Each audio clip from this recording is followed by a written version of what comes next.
Hey guys, how's it going? For those of you who don't know me, my name's Callan.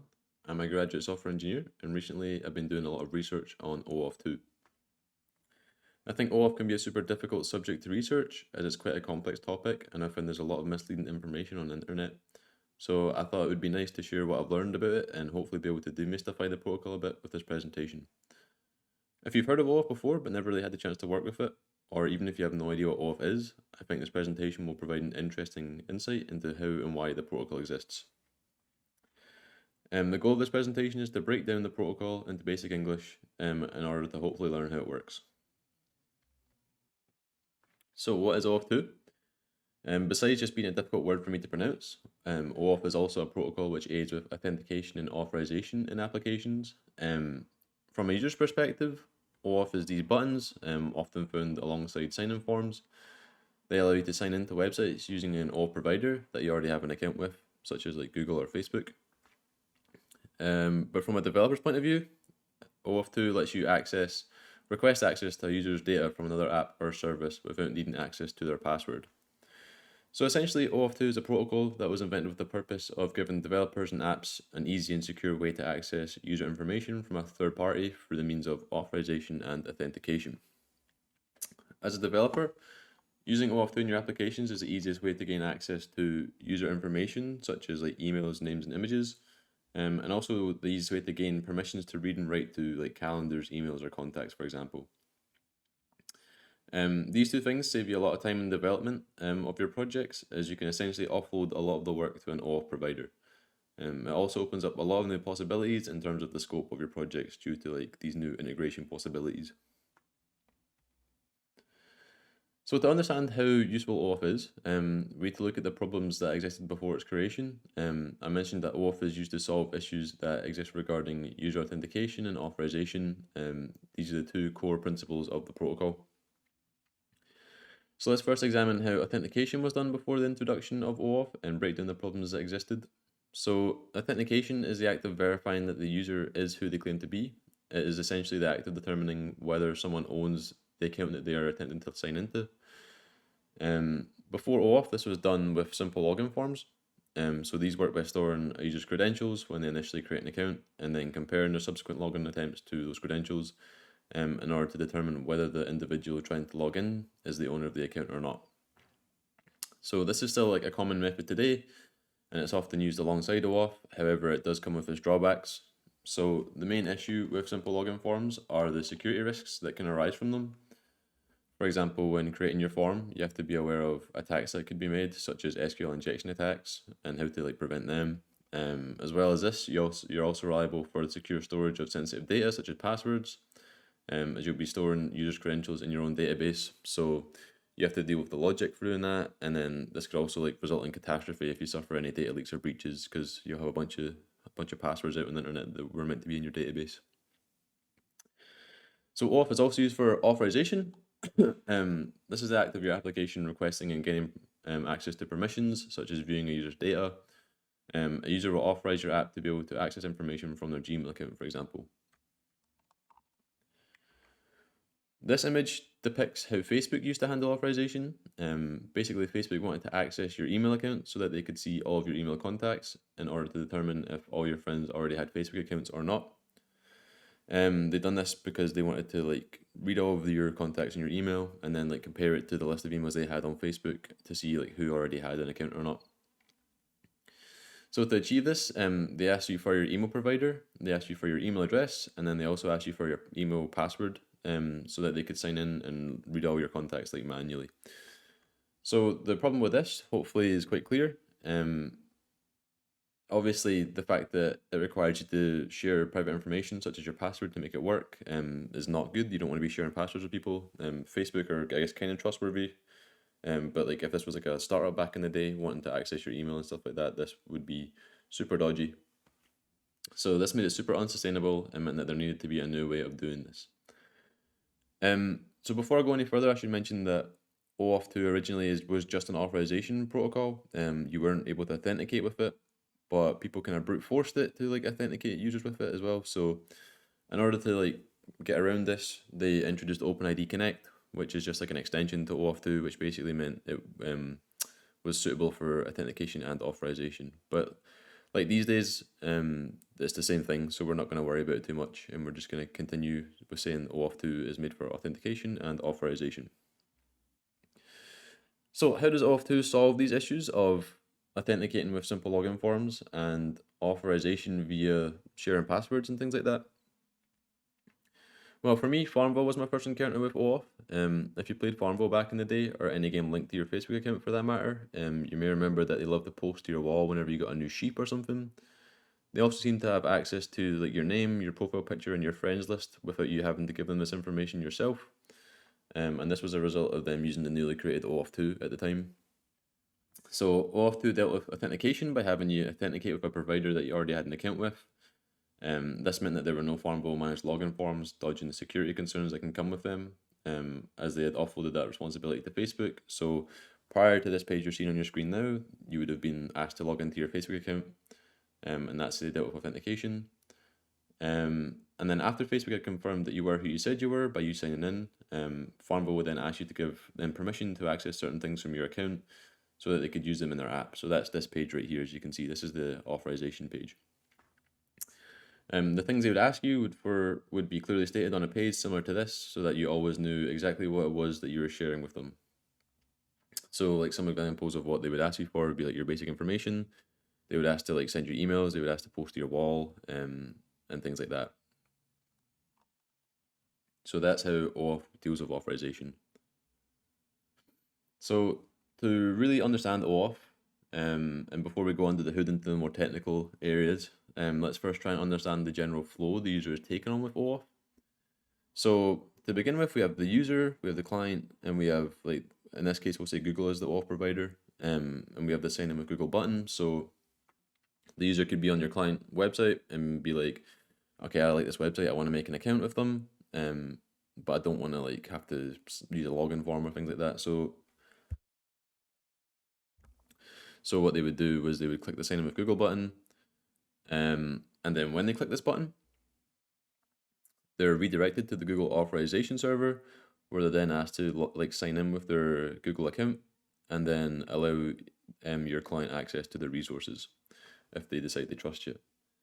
So the user's first redirected to the authorization server, and then once they've allowed you access, they're redirected back to your application, where like this is kind of where the flow ends for them. As simple as that, from a user point of view.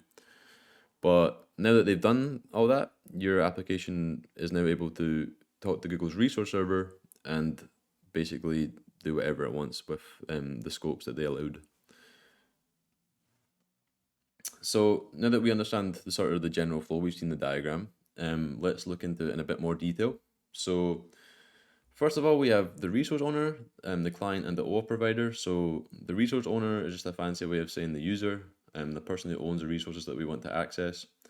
The client is the application that is requesting access to the resources. In the previous example, the client would be like Farmville. And then we have the Google OAuth provider too.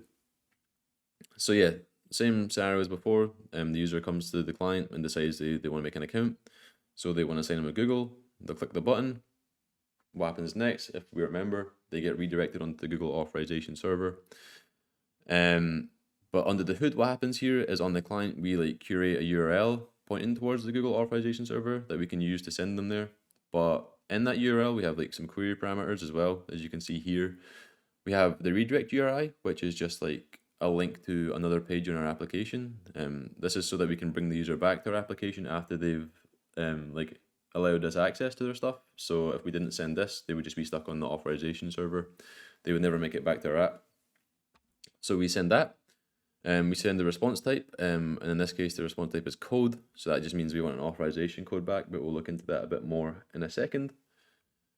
And we also send the scopes. So the scopes are like what we're asking for access to. It's what our app wants to use from their account. So in this case we have profile and contacts. So profile is just like basic user information, like their name and their email and their profile picture. And then contacts could be like a list of their contacts on their email account or something like that. And then the user decides that they're okay with that. They don't mind if we use their profile and their contacts, so they allow us access. They then get redirected back to the redirect URI that we provided. Only this time you can see app.com/callback, and then there's a query parameter that says code equals 123.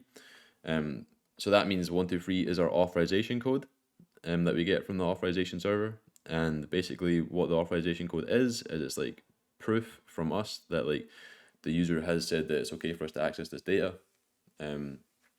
So then with the authorization code now in our client, we basically immediately exchange it for an access token. So we go back to the authorization server and we say, listen, like we have the proof that the user said it's okay that we can access their information. Can I please have an access token so that I can actually access that information? So the access token is like the key that we actually need to access the information.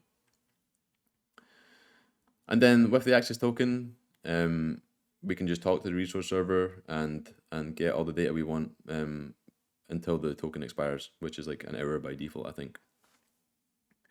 So it seems quite simple, but I think the main question I had when I was like researching this for the first time was, why do we get an authorization code just to like immediately exchange it for an access token and then like never use it apart from that?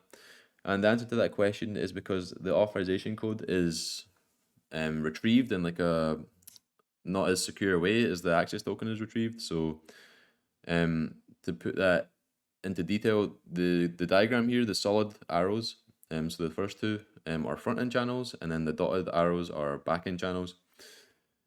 So what that means is the authorization code is retrieved via the redirect URI. So it's like in the browser itself over a front end channel, which means it's not super secure. Like anyone can kind of see that. It can be intercepted quite easily. So it's not retrieved in a secure way. Someone can get access to this. But then when we exchange it for an access token on the back end, like that's not directly exposed to the browser, so it's not as easy to sort of steal and intercept. So that's why we do that, is because the access token is retrieved in a more secure way.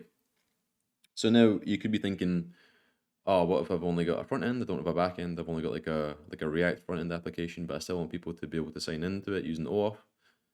Is that possible? Is it secure? Is it like realistic? And the answer is yes. So to really demonstrate this, we have to think about the two OAuth flows, the two main OAuth flows. So in this case, we have this flow that you see before you is the authorization code flow. This is like the recommended way of doing things. And then there's another flow as well that only includes front end channels, and that is called the implicit flow. So that's what you would use if you only have a front end. So to like detail the differences in these two flows, I'll give you a second to really take in this. And now I'm going to switch to the implicit flow, which is the front end only. So these are the differences here. And as you can see, like not much has changed. The only things I really want to point out are that obviously all the arrows now are front end channels. There's no dotted back end channel lines. And if you see in the query parameters for the first arrow, the response type is token this time, whereas before it was code. So code means we get an authorization code back, whereas if we put token for response type, it means just give me like an access token back straight away. So this time, once they get sent back to the redirect URI in our app, it'll be app.com/callback token equals 123 instead of code equals 123. And that basically means that we have the access token back straight away. So it kind of skips that step of having to exchange it. Having to exchange the authorization code for the access token. So that's okay. But as I just said, obviously the way this is done here is like directly in the redirect URI, like it's exposed to the browser. And I said it could be stolen more easy that way, like it's easier to be intercepted. So this seems like a red flag, right? We don't want the access token to be intercepted easy. That's why we had like the second step in the first place. And you're right, but the solution to this is that the best practice for OAuth is to use an extension called PKCE, which stands for Proof Key for Code Exchange. Now, I'm not going to go into too much detail with it because it will just really overcomplicate things right now while we're learning the basics. But basically, Proof Key for Code Exchange, what happens with that is you'll get the access token back, and then when you're making requests to the resource server, you have the access token, and then you'll also have like a secret key that only the resource server knows how to decrypt. And that is basically at a very high level. So because if someone intercepts the access token, they'll have that, but they won't have the secret key because that should be stored securely, and there should be nowhere for them to see that. And And then, yeah, on the request to the resource server, you'll send the access token and the secret key, which an attacker wouldn't have access to. So that is what makes that so secure. So in summary, I'll just list off the benefits of OAuth 2. So first, we have secure authentication and authorization. So it allows you to avoid security risks associated with simple login forms and squashes the issue of having to share passwords to access third-party resources. OAuth eliminates the needs to store and work with sensitive information, such as passwords. It makes it very easy to work with third-party resources, meaning your apps have more possibilities available to them.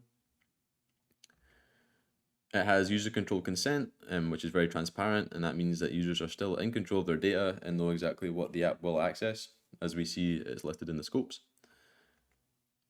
And overall, OAuth 2 greatly improves user experience, as no one likes to make a ton of different accounts for different websites, so it allows for users to sign in to multiple applications using a single set of credentials. And yep, that's it. So thanks for listening. If you have any questions, please let me know.